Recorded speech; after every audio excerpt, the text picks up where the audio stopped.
저는 50대 초반으로 3년 전까지 직장 생활을 하다가 제 스스로 회사를 나온 사람입니다. 지난 20여 년 동안 산업용 기계 부품을 만드는 기업체에서 일을 했습니다. 제가 맡은 업무는 QC라고 해서 제품의 생산을 관리하고 품질을 검수하는 일이었어요. 입사하고 내내 이 일만 했는데 제 적성에는 맞지 않는 일이었습니다.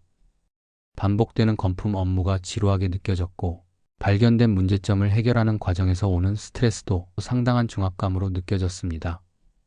그러던 중 엎친 데 덮친 격으로 회사의 경영 방향성이 바뀌면서 제 역할이 축소되기까지 했습니다. 결국 오랜 고민 끝에 자발적으로 회사를 나오게 되었지요. 아직은 뭐든 할 수 있는 나이라고 생각되었고 나름 기술자라는 자부심도 있어 재취업을 하거나 전문적인 외주 업체를 운영할 계산이었습니다. 하지만 둘 다 쉽지 않았습니다.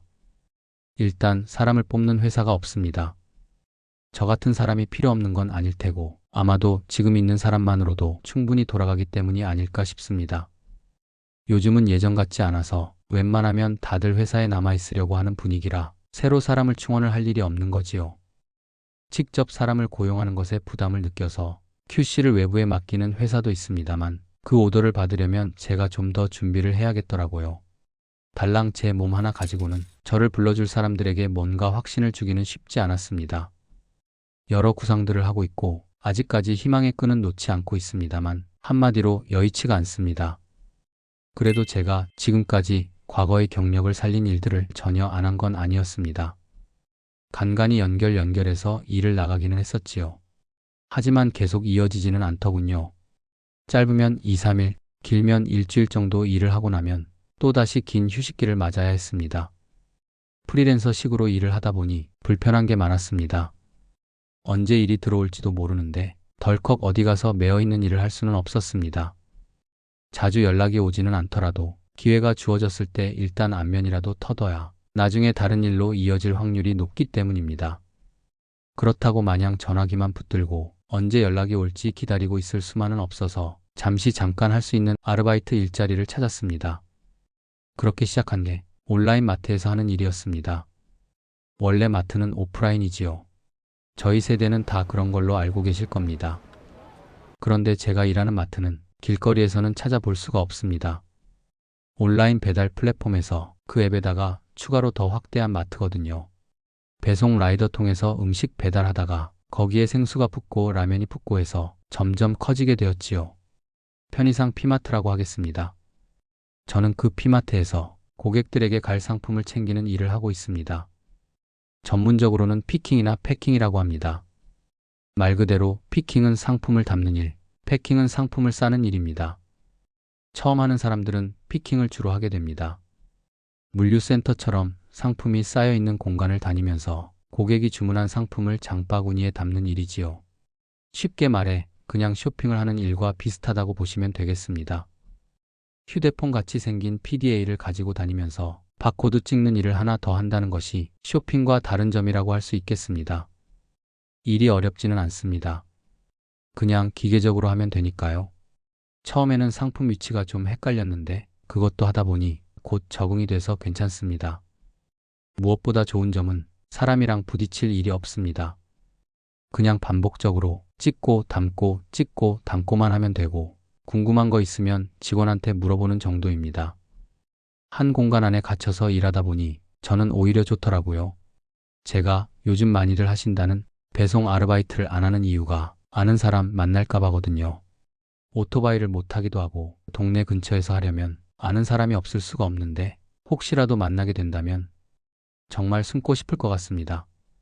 아무리 헬멧 쓰고 마스크 쓰고 해도 알아볼 사람은 다 알아볼 테니까요. 저는 아직은 그런 모습으로 아는 사람을 만나는 게 싫습니다. 그래서 사람 만날 일이 없는 이 일이 저에게는 안성맞춤이라는 생각이 듭니다. 물론 안 좋은 점도 있습니다. 체력적으로 부담이 되거든요. 하루에 걷는 걸음수가 보통 2만 보는 넘습니다. 제가 예전에 무릎이 안 좋아서 병원에 갔더니 의사가 너무 무리하게는 걷지 말라고 하시더라고요. 걷는 거 좋고 걸어도 되지만 한꺼번에 몰아서 걷지 말고 걷다가 중간중간에 쉬라고 하셨습니다. 그런데 이 일은 그게 안 됩니다. 잠시 화장실 갈 때랑 밥 먹을 때를 제외하고는 노상 걸어 다녀야 합니다. 그래서 그런가 집에 오면 무릎이 시큰거립니다. 여기서 일하는 친구들이 대부분 젊은 사람들이 많은데 아마 제 또래 분들은 몰라서 이 일을 못 하시는 경우도 있겠지만 걷는 게 부담이 돼서 안 하시는 것 같다는 생각이 듭니다. 관절이 좋지 않은 분들은 절대로 추천드리지 않습니다. 게다가 고양이 모래, 생수 이런 주문이 집중돼서 들어오는 날은 정말 최악입니다. 너무 무겁거든요. 이상하게 어떤 날은 이런 주문이 하나도 안 걸리다가 어떤 날은 서너 건이 연달아 걸리기도 하더라고요. 복걸복이지만 일단 주문표에 무거운 상품이 있으면 한숨이 쉬어지는 게 사실입니다.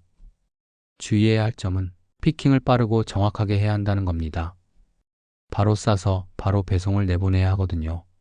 늦어지면 주문 취소가 들어올 수 있기 때문에 거기 관리자들은 이 사항을 여러 차례 강조합니다. 상품 찾을 때 10분이 넘으면 PDA에 빨간 불이 들어옵니다. 처음에 익숙하지 않았을 때는 이 경고 신호가 뜨니까 정말 당황되더라고요. 막 몰아치는 느낌이 들어서 정신을 못 차린 적도 있었습니다.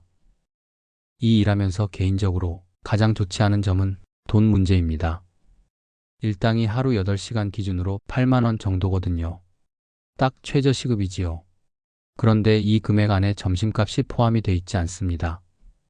도시락을 싸가기가 그래서 밖에 나가서 사 먹고는 있는데 8만 원에서 만 원이 훌쩍 넘는 돈이 점심값으로 빠져버리니 마지막으로 제 손안에 들어오는 것은 교통비 빼고 이러저러면은 고작 6만 원이 조금 넘게 됩니다. 하루 온종일 일하고 6만 원 남는 일을 한다는 게 과연 효율적일까라는 생각이 드는 것이 솔직한 심정입니다. 노는이 한다는 생각으로 하고는 있지만 그마저도 냉동창고와 상온창고를 오가느라 으슬으슬 몸살기라도 느껴지면 그만둬야 할지 여러 번 고민을 하게 되지요. 그래서 제가 생각한 방법이 주말에 일하는 겁니다. 주말에는 수당이 붙기 때문에 평일에 1.5배를 받을 수 있거든요.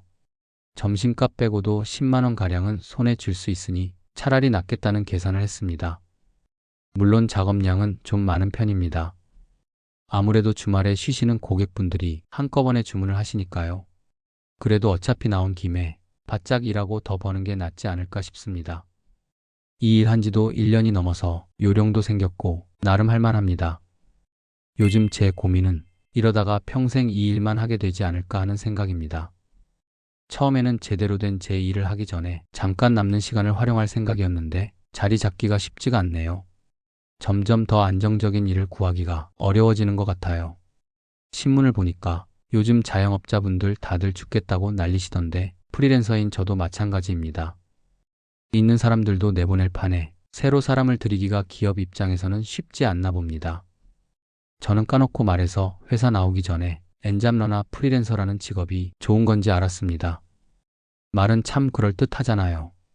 엔잡러는 나의 재능이 여러 가지이고 내가 가진 모든 재능을 나를 원하는 많은 곳에서 잘 활용한다는 뜻이 담겨 있는 것 같았고, 프리랜서는 그동안 죽어라고 일만 했으니 나의 개인적인 생활도 찾아가면서 시간을 잘 활용하겠다는 의미와 여기에 더하여 굳이 온종일 일하지 않아도 내 경력과 내 노하우를 높이 쳐주는 사람들과 쉬엄쉬엄 일할 수 있다는 뜻이 담겨져 있는 줄 알았습니다. 그런데 나와보니 그게 아니었습니다.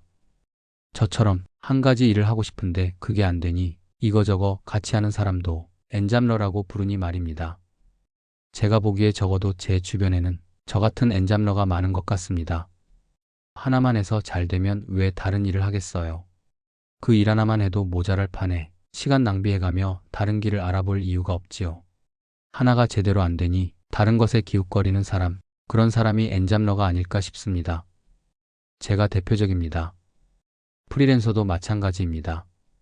정말 능력이 있으면 회사가 왜 필요한 그 순간만 쓰겠어요. 아예 풀로 고용을 해서 쓰지요. 그런 정도의 능력이나 상황은 못 되니까 잠시 썼다 말고 그러는 게 아닐까 싶습니다. 물론 이것도 제 경우입니다. 아닌 분들도 분명 계실 겁니다. 그래서 저는 어디 가서 무슨 일 하냐고 물어보는 사람 있으면 엔잡러다, 프리랜서다 그런 대답 안 합니다. 아는 사람들은 그 직업이 어떤 직업인지 다 알 테니까 굳이 포장하고 싶지는 않습니다. 예전에 직장 다닌다. 이 한마디로 저란 사람이 다 설명되었던 것처럼 부디 새해에는 직업 한 가지만 분명하게 명시된 명함 하나 가져보는 게 저의 유일한 소원입니다. 모든 분들 건강하시길 바랍니다.